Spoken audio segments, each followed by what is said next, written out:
Hello and welcome to little previews of big bike races.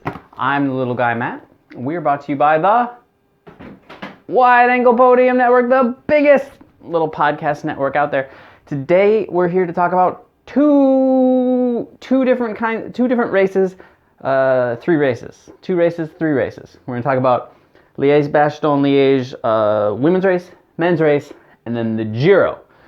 Usually Liege leads us into the Giro, but this year the Giro starts on Saturday the 3rd of October, and then you have Liege on Sunday the 4th of October. So it's a little bonkers, keeping with this year.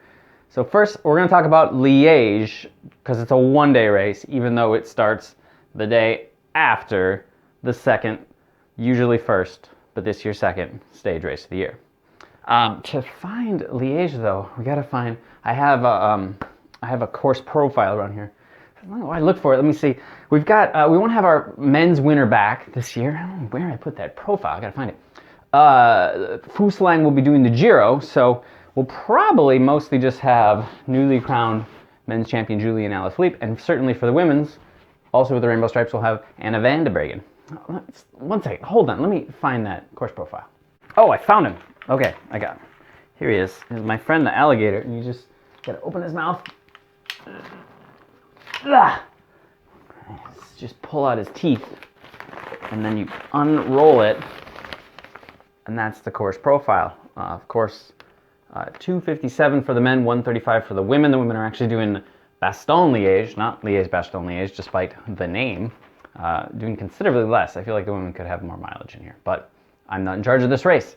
Of course, for the men, we've got Julian Alaphilippe, Hershey, Woods, all the folks that were playing at the World Championships. A lot of them sat out Flèche Wallonne, so we're going to have all the big players back in battle in this one out. And for the women, it's hard to look past Anna van der Breggen. She's been on a tear, and when she's not, Van Vleuten is. But Ludwig, Moorman, Lizzie Dynam have been like right there. So maybe we'll have a good battle between those, but Anna van der Breggen's she's been nose breathing while everybody else is out of the saddle in a world of pain. So it's hard to look past Anna van der Breggen.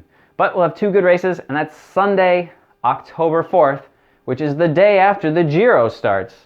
And I feel like I gotta change for the Giro. You know, it's like, I feel like I need a different outfit. There's not gonna be any current world champions there. So just give me a sec. Oh yeah, I'm feeling better. I'm feeling more Italian. And I know it's not the right shade of pink, but it does have a loon on it, so it is Minnesota correct. Now, one of the nice things about the Giro is there's a little something for everybody. If you look at this pizza pie, we'll use this pizza pie to symbolize the Giro, and I don't know why. Maybe you have your time trial stages. We open the first day with a time trial. It's kind of your pineapple, onion on your pizza. You've got your sprint stages. They're not for everybody because they're usually boring and useless. And this one has some anchovy on it because anchovies are completely disgusting. But then you've got your yummy stages. You're in between your little hilly, twisty, little Italian towns. Could have a breakaway, could have a GC. And these are the ones, spicy red pepper, mushroom, some spicy pepperoni. Wow, delicious. And then you have the stages that everybody likes. Pretty simple, just some tomato, a little mozzarella, a little spinach. Nothing crazy, but the mountains always deliver. You know you're going to enjoy it going in, and you just can't go wrong. So let's go look at the stages of the first week individually. Stage 1, and we're just going to have a 15K individual time trial. Kind of goes up and goes down. There's not much to it, but it'll be a nice way to sort out kind of the GC and let some of those GC contenders maybe show if they've got any form at all, since we are kind of on all the GC contenders who've been hiding so far this year. So put my handy list here of GC contenders. I had to dig kind of deep to find real GC contenders. It's an interesting mix of the Giro with when we had so many good riders at the Tour. So we'll have Fuslang, but Astana's also bringing Lopez and Vlasov, their little Russian talent from this year. Bora's bringing Micah, Zakarin, Carl Frederick Hagen, had a good Volta once. No, the real favorite, Simon Yates, Kreiswick, and Nibali. Those are real favorites, I'd say. And then you got more outside guys like Kelderman and Tim's boy Minties. And Mitch Docker for EF. We'll see how it sorts out after the first day. All right, stage 2, and we got a nice little interesting, a little spicy of a stage. A couple little bumps early on, and then at the end we've got 3.7K at like 5%, but kind of uphill finish. So nothing crazy, but definitely could sort out a field GC contenders the first day. You can't win the Giro here, but you can certainly mess up bad and not have quite enough form for this first week on this climb, and even lose, handful of seconds could be decisive. But otherwise, I'm just going to say Thomas de Gendt. All right, stage 3, and what? We're already doing a Cat 1 mountain finish. 18K up to Etna, which is where everybody trains, so they should all know the roads really well.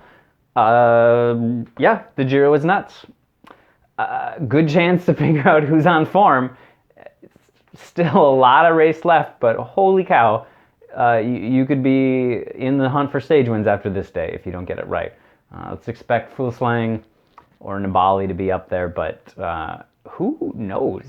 All these guys in this race haven't really shown much form for a while, other than Yates at Torino a couple weeks ago. But that could have been Adam, we don't even know. All right, let's check out stage 4. Maybe it'll be a little less crazy, but this is definitely one to watch. All right, stage 4, 140K, Cat 3 bump in the middle, and it's kind of downhill. Maybe a break, but I can see a reduced sprint. I mean, this is certainly the sort of climb Peter Sagan could get over and win the sprint, and maybe he'll make up for the lack of form and success at the Tour by winning all the sprints at the Giro, which are a little different than the Tour. All right, stage 5 and Nibali. Come on, look at this. Bump, bump, bump, bump, bump, Cat 1, and then descent to the finish. Come on. Come on, Giro. Making them just perfect for the home riders. Now, come on. You got to do it now and then. The French can't do it at the Tour, so the Italians got to do it at the Giro. Definitely a stage for Nibali, a climb, and a descent to the finish. It's going to be a classic, a Yates chasing Nibali and Simon crashing, probably, unfortunately. But this could be a great stage. All right, stage 6, and the light has changed on me while I'm doing this, so hopefully this doesn't look terrible now, because I don't want to move all my setup. Stage 6, it's bumpy, and then a Cat 3, and then kind of dragged the finish uphill. It's most of the last part of the race is kind of uphill, so it's not like a real categorized climb, but it's always kind of climbing. So this is for Thomas de Gendt. Thomas, come on, you got it. Stage 7. And bumpity bump, and then flat to the finish. Sprint, Peter Sagan. Are there other sprinters in this race? I have no idea. Expect someone from a small Italian team to pip at least one of these from him from a small break or something, but other than that, I don't know. But still, even the sprint stages at the Giro so far have kept it interesting with a lot of bumps, a lot of up and down, a lot of twists. Still be a good stage to watch.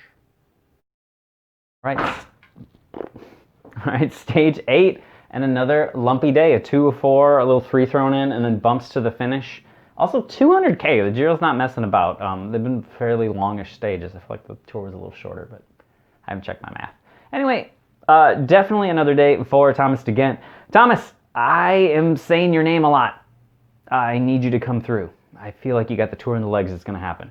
And you are on the start list, so hopefully you didn't get scratched, because start lists are unreliable this year.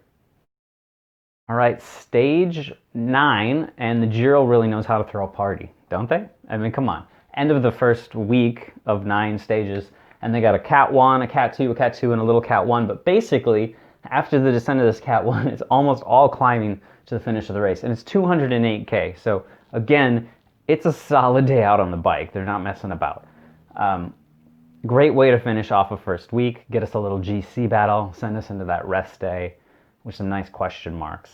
So far, I really like this route so far. I'm very excited about this route, despite having feeling a bit overloaded already on bike races. But hopefully you're not too overloaded to come back and watch another of these previews in about 9 days. In between, I'll probably have to do a one-day race because who knows what's going on. But this is Giro. Giro starts on the 3rd of October. Liege, Bastogne, Liege is on the 4th of October. It's hard to remember all this. There's probably cross racing. Bill's probably covering that over at Cyclocross Radio, throwing some great videos up on here. So please like this video, like that video, subscribe if you haven't subscribed already, and watch all the good stuff on Wide Angle Podium Network. Thank you so much, and I'll see you next time.